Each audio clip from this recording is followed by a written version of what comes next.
Mas aí eu queria até trazer uma questão, que aí assim, quero voltar com os exemplos da Célia, porque eu acho que para a gente chegar lá.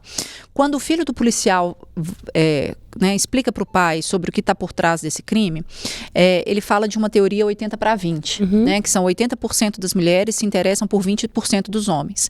E o pai continua sem entender, e aí o filho, também adolescente, fala: os homens, para conseguir as mulheres, eles precisam enganá-las. Porque senão não vai ter nenhuma. É uma loucura, né? É até difícil de comentar, porque é uma loucura isso. Não sei nem o que dizer. Sabe? Aí você vê uma rede, assim, uma cadeia, aí o pai... Né? Aí ele associa o delegado policial a questão ao bullying. Eu acho que acaba, não sei, estando um pouco interligado, porque o menino não deixa de ser, uma coisa puxa a outra, talvez. Ele se sentiu afetado porque ele não se sentia atraente. Ela não tinha interesse, mesmo quando ela foi exposta, ela não quis sair com o adolescente, não quis ir para o parque de diversões, para onde ele tinha convidado ela, né, para sair, e ela ainda teria debochado dele, assim, tipo, não vou sair com você mesmo estando nessa situação. E até a psicóloga pergunta, né? Falou assim, mas você achou que ela, quando estivesse mais vulnerável, teria que sair com você? Assim, sim. Por que não, né? Por que não? Sim. Sim. E aí é uma rede, assim, a sensação que eu tenho, assim, é que... É uma rede de pensamento. Masculinos isso. Que se entendem numa coisa que, assim, não entra na minha cabeça. Que aí o pai, por exemplo, quando já o menino preso, quase, né, meses preso, aí um cara na loja vai e fala assim, ser solidário a ele, se você se manifestar, se você pedir ajuda, vai estar todo mundo do seu lado. Mostrando a rede, né? Essa rede masculina de apoio. E numa situação que lá não tem o nome de feminicídio, mas para mim, aqui no Brasil, é um feminicídio. Isso. Então, assim, eu não sei como lidar, assim, a gente tem que provocar uma ruptura. Mas você traz um exemplo aqui, se você assistiu com os seus 2 filhos, e os 2 últimos episódios, eles conseguiram assistir com você? Nós ainda não assistimos, porque assistimos no domingo. Você tá contando tudo. Não tem problema. Mas a gente assistiu no domingo, depois eu assisti os outros 2 para me preparar para estar aqui. Então, no próximo fim de semana, a gente assiste os próximos para poder... Como é que eles reagiram? Eles não gostaram. Não é que eles não gostaram do assunto. Eles não gostaram porque não era um entretenimento. Mas... Tem outros motivos, eu acho. Ela é lenta para eles, assim. Eu acho que para a juventude, eu acho que é uma série lenta. Eu acho que eles gostam de mais agilidade nesse processo de filmes. Pelo menos eu vejo de maneira geral. Eu acho que a série... Nós, adultos, eu gosto de filmes lentos, assim, mas, por exemplo, meu marido não gosta. Ele assistiu, gostou, mas, assim, faltou para ele um pouco mais de ação, mais ritmo, mas faz parte da série também porque é isso, né? Não foi feita para entretenimento. Se a gente entender isso, a gente entende qual que é o objetivo dela. Ela não é uma série de suspense, porque tá tudo ali no primeiro mas eles viram. Mas o que eu quero dizer, assim, eu acho que talvez a grande parte dos adolescentes e, né, nessa faixa etária vai ter um pouco de dificuldade maior de assistir. Mas eles viram pelo menos esses debates iniciais trazidos nos 2 primeiros episódios, eles viram isso na vida deles de alguma forma? Não. Como algo muito distante ou até desconhecida pra gente, como a gente falou que nunca tinha ouvido falar sobre incel. Incel ainda não se manifestaram se viram ou não viram. Na verdade, eu fui também chamando assim, falei, gente, a escola, porque assim... As crianças da escola, eu fiquei bastante surpresa do comportamento dos estudantes com os professores. Era um caos aquela escola. E aí eu falava, gente, mas que escola é essa? Aí os meus filhos, mãe, mas essa é a escola normal. A escola é assim.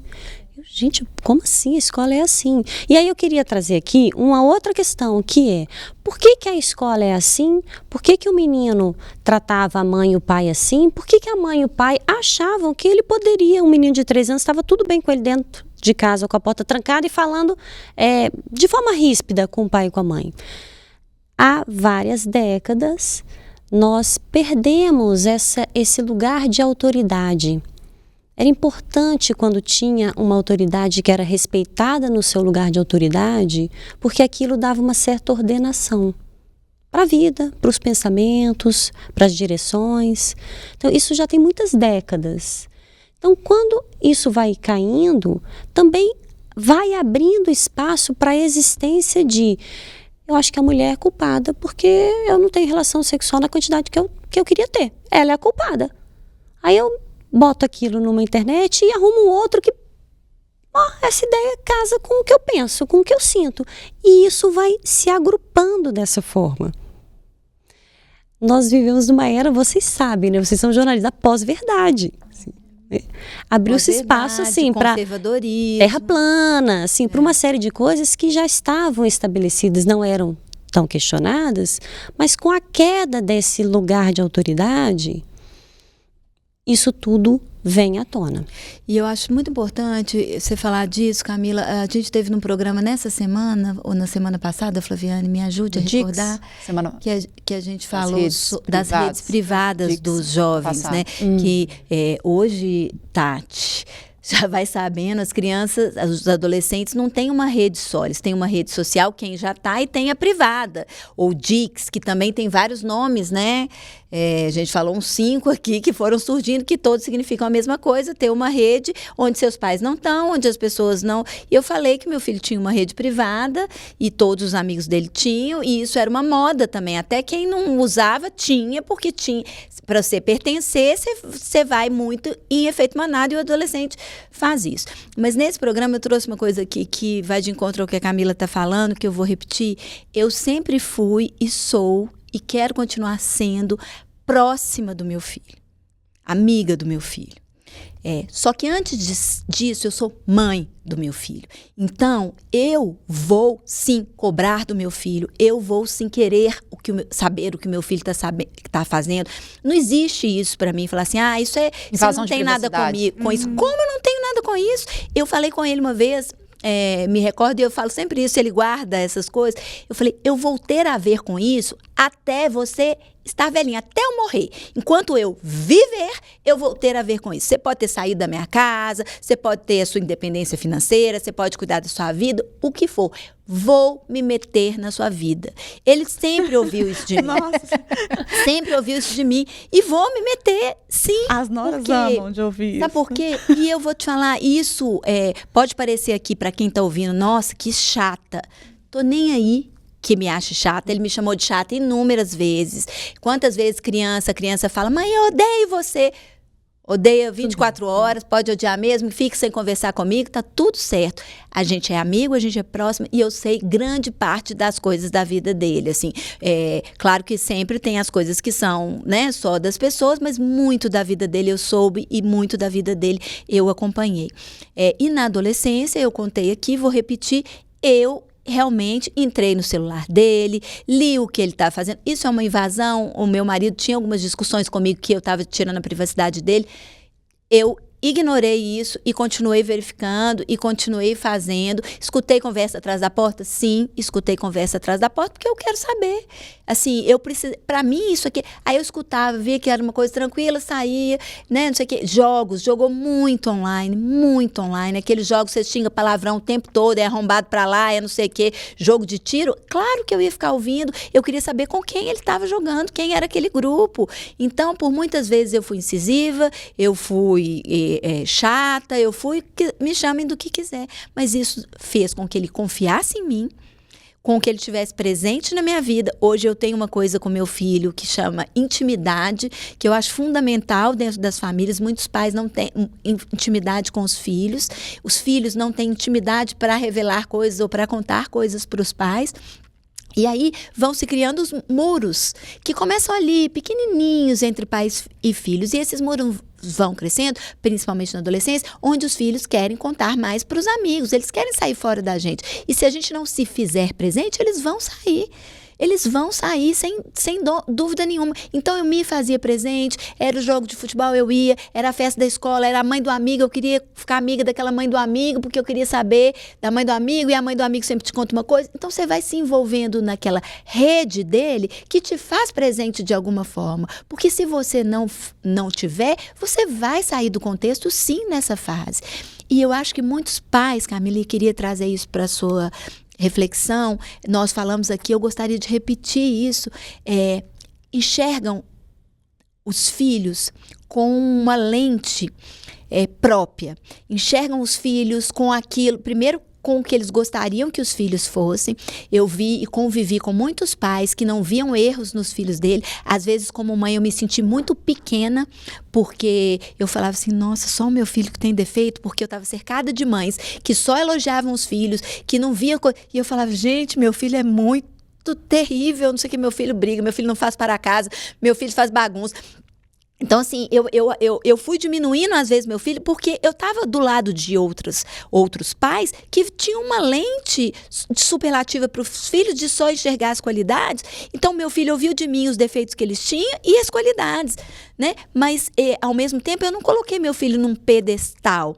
É claro, eu sou uma mãe coruja, como acho que as mães devem ser, mas sem colocá-lo num pedestal. Então, esse muro que às vezes os pais vão criando em relação aos filhos, e essa lente que é muito mais uma expectativa sua do que a realidade do seu filho, o que isso pode gerar nas famílias?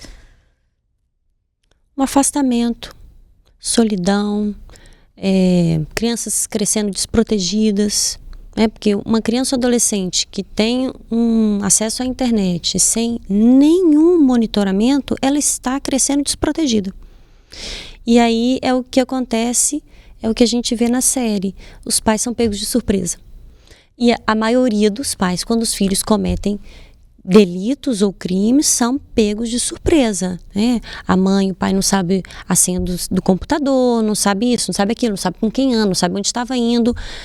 Então, eles crescem desprotegidos. E desprotegidos, eles são vulneráveis a qualquer ideia que minimamente case com a cabeça dele. Ou, às vezes, nem casa com uma ideia que ele tinha, mas o adolescente tem um comportamento gregário.